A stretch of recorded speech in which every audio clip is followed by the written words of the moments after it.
BNP যে নির্বাচন পরিচালনা স্টিয়ারিং কমিটি যেটা ছিল তাদের সাথেও তিনি একটি আনুষ্ঠানিকভাবে তাদের সাথে একটু বৈঠকে বসেছেন।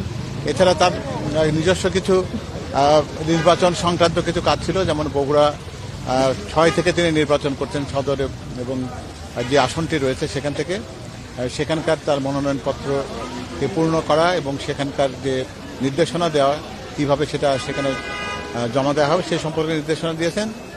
এবং তারপরে তিনি ঢাকা 17 থেকে তিনি নিজে নির্বাচন করবেন বলে সিদ্ধান্ত হয়েছে, এবং সেখানে তার এই নির্বাচন পরিচালনা কোঅর্ডিনেশন করবার জন্য দলের উপদেষ্টা পরিষদের সদস্য জনাব আব্দুল সালামকে তিনি দায়িত্ব দিয়েছেন আনুষ্ঠানিকভাবে, এবং সেখানে ঢাকা মহানগর উত্তরের নেতৃবৃন্দ আহ্বায়ক আমিনুল সাহেব সহ অন্যরা উপস্থিত ছিলেন। এবং তিনি এখনও কাজ করছেন দলের, যেখানে আরও কিছু হয়তো তার কিছু সিদ্ধান্ত নেওয়ার প্রশ্ন আছে, এবং সেখানে কিছু আলোচনা হয়েছে যে তার সফর পরিকল্পনা কেমন হবে আগামী দিনে, সেই সংক্রান্ত ব্যাপারে কাজ হচ্ছে।